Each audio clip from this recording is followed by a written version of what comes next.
Luke chapter 7, verse 39. Have it? All right. Look what it says. When the who?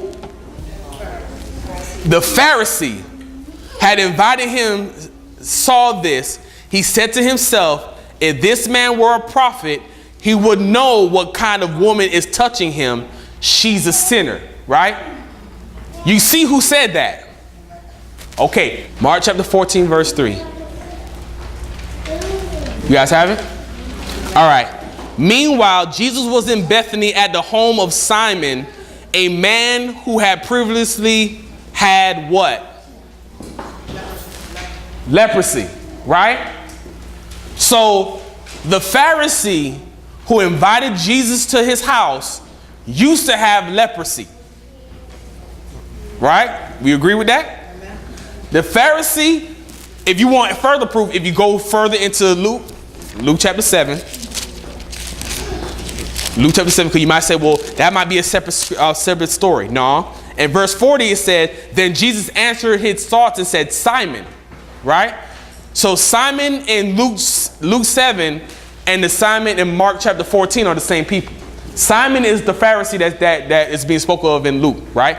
Simon was called, or he had leprosy.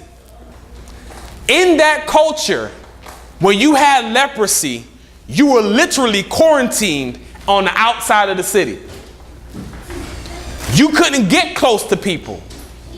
And as a matter of fact, whenever people got close to you, you had to expose yourself and tell them that you had leprosy by screaming out, unclean, unclean.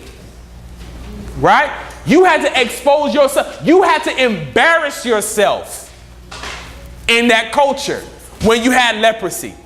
So Simon knew what it meant to be ostracized. Simon knew what it meant to be by himself.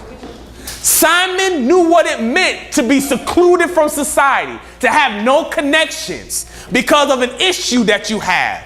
And yet, when he got healed, he's busy doing the same thing that was done to him to Mary.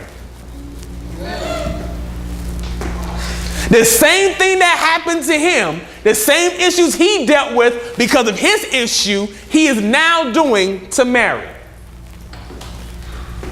Why am I bringing this up?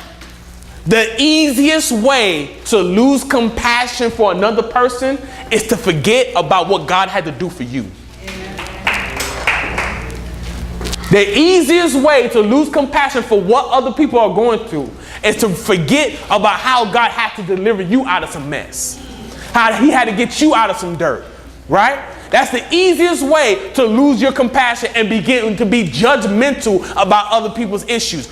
We have no right to point at other people and say, you're dirty, you nasty, get away from me. We have no right to do that to another person. Why? Because all of us are dirty. All of us are messed up. All of us have issues that if the closet was opened up and everybody knew what was going on in your head, amen, because saved folk like to hide stuff in their head. You may not do it on the outside, but you sure enough act out that whole thing, that whole scene right in here. Amen. And Jesus said when you do it in your head, it's just as bad as when you do it physically. All of us are messed up. So rather than pointing the finger and saying, oh, you this, you that, we need to say, you know what? I know how it feels to be there. What help do you need? What can I do to help you?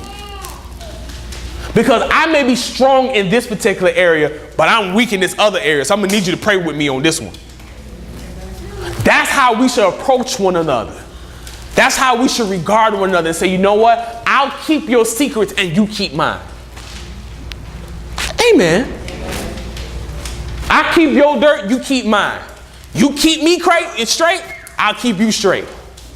When you go about to go off the deep end, call me and I'll get you straight. When I'm about to go off the deep end, I'll call you. You get me straight. You become my accountability partner. We don't judge each other. We help each other get out of the mess that we're in.